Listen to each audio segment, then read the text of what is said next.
I have a confession to make. But first, I want you to make a little confession to me. In the past year, I want you to just raise your hand if you've experienced relatively little stress. Anyone? How about a moderate amount of stress? Who's experienced a lot of stress? Yeah, me too. But that is not my confession. My confession is this: I am a health psychologist, and my mission is to help people be happier and healthier. But I fear that something I've been teaching for the last 10 years is doing more harm than good, and it has to do with stress. For years, I've been telling people stress makes you sick. It increases the risk of everything from the common cold to cardiovascular disease. Basically, I've turned stress into the enemy. But I've changed my mind about stress. And today, I want to change yours. Let me start with the study that made me rethink my whole approach to stress. This study tracked 30,000 adults in the United States for 8 years. And they started by asking people, how much stress have you experienced in the last year? They also asked, do you believe that stress is harmful for your health? And then they used public death records to find out who died. Okay, some bad news first. People who experienced a lot of stress in the previous year had a 43% increased risk of dying. But that was only true for the people who also believed that stress is harmful for your health. People who experienced a lot of stress but did not view stress as harmful were no more likely to die. In fact, they had the lowest risk of dying of anyone in the study, including people who had relatively little stress. Now, the researchers estimated that over the 8 years they were tracking deaths, 182,000 Americans died prematurely, not from stress, but from the belief that stress is bad for you. That is over 20,000 deaths a year. Now, if that estimate is correct, that would make believing stress is bad for you the 15th largest cause of death in the United States last year, killing more people than skin cancer, HIV, AIDS, and homicide. You can see why this study freaked me out. Here I've been spending so much energy telling people stress is bad for your health. So this study got me wondering, can changing how you think about stress make you healthier? And here the science says yes. When you change your mind about stress, you can change your body's response to stress. Now, to explain how this works, I want you all to pretend that you are participants in a study designed to stress you out. It's called the social stress test. You come into the laboratory, and you're told you have to give a 5-minute impromptu speech on your personal weaknesses to a panel of expert evaluators sitting right in front of you. And to make sure you feel the pressure, there are bright lights and a camera in your face, kind of like this. And the evaluators have been trained to give you discouraging nonverbal feedback, like this.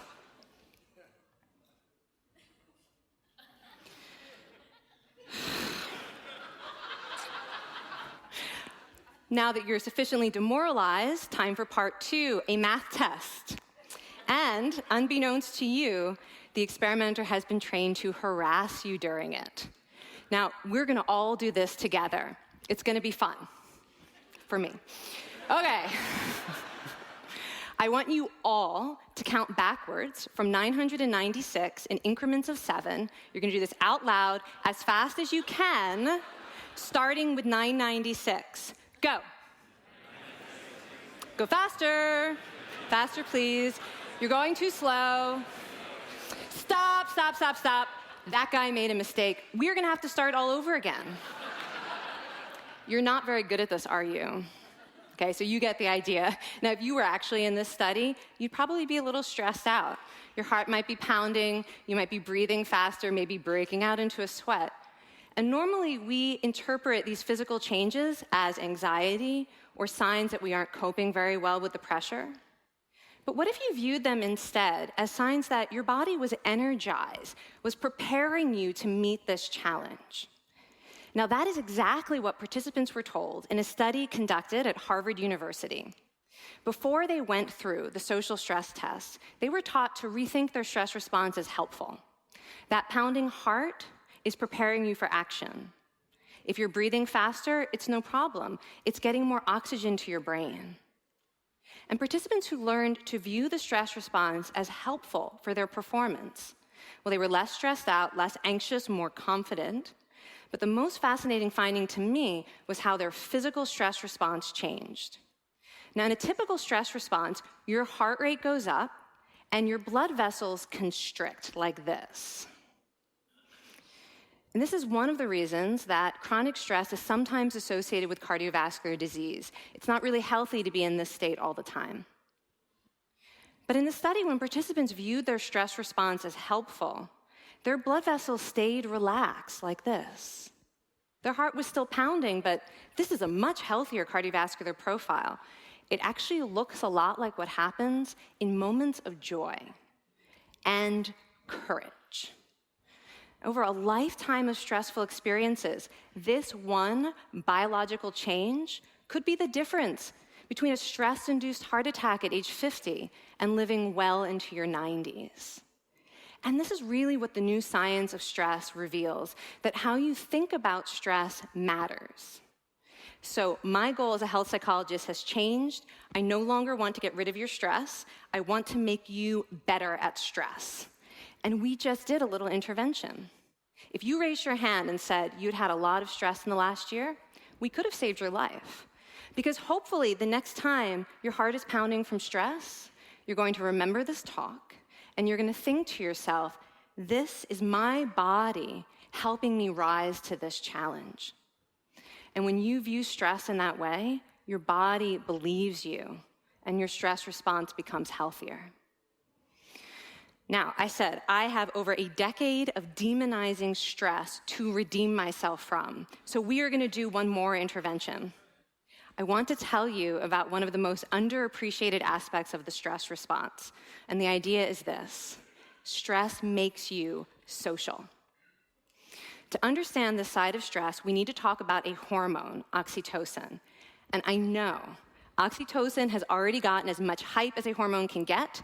It even has its own cute nickname, the cuddle hormone, because it's released when you hug someone. But this is a very small part of what oxytocin is involved in. Oxytocin is a neurohormone. It fine-tunes your brain's social instincts. It primes you to do things that strengthen close relationships. Oxytocin makes you crave physical contact with your friends and family. It enhances your empathy. It even makes you more willing to help and support the people you care about. Some people have even suggested we should snort oxytocin to become more compassionate and caring. But here's what most people don't understand about oxytocin. It's a stress hormone.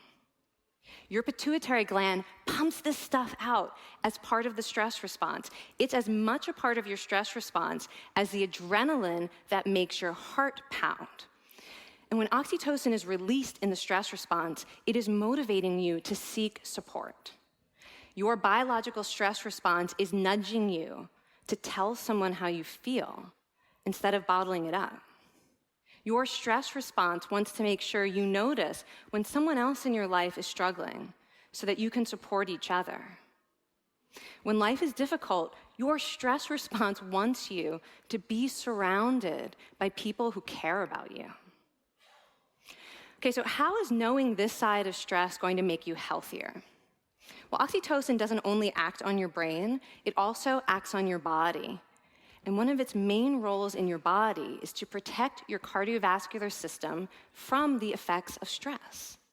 It's a natural anti-inflammatory. It also helps your blood vessels stay relaxed during stress. But my favorite effect on the body is actually on the heart. Your heart has receptors for this hormone. And oxytocin helps heart cells regenerate and heal from any stress-induced damage.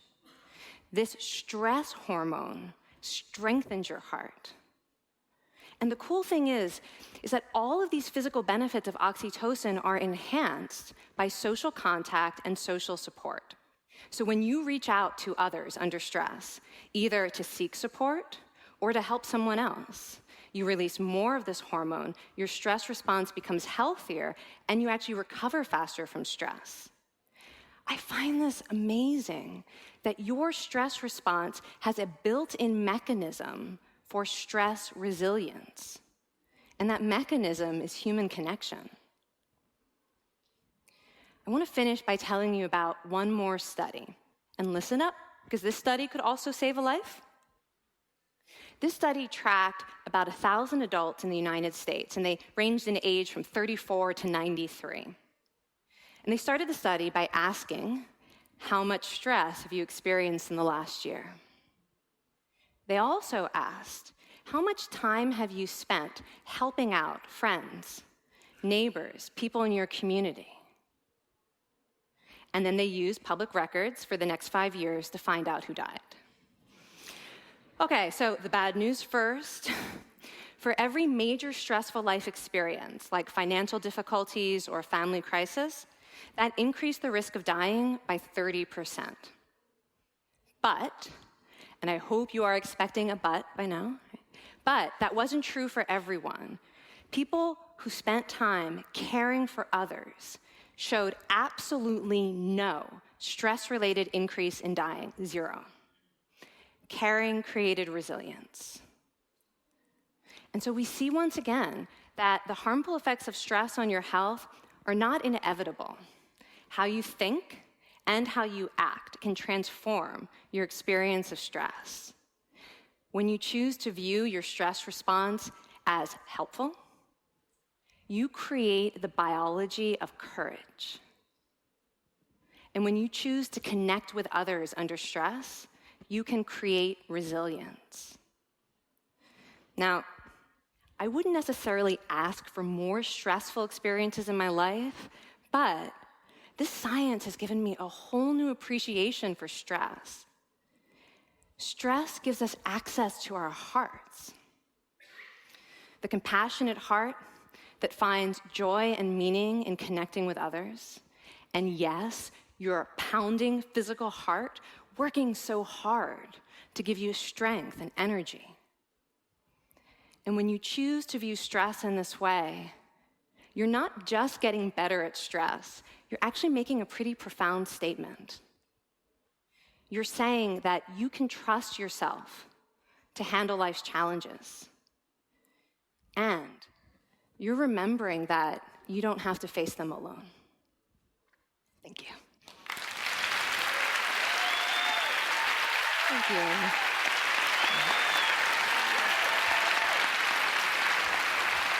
I mean, this is kind of amazing what you're telling us. It seems amazing to me that a belief about stress can make so much difference to someone's life expectancy. How would that extend to advice? Like if someone's making a lifestyle choice between, say, a stressful job and a non-stressful job, does it matter that which way they go, that it's equally wise to go for the stressful job so long as you believe that you can handle it in some sense? Yeah, and one thing we know for certain is that chasing meaning is better for your health than trying to avoid discomfort. And so I would say that's really the best way to make decisions, is go after what it is that creates meaning in your life, and then trust yourself to handle the stress that follows. Thank you so much, Kelly. Thank you. It's really cool.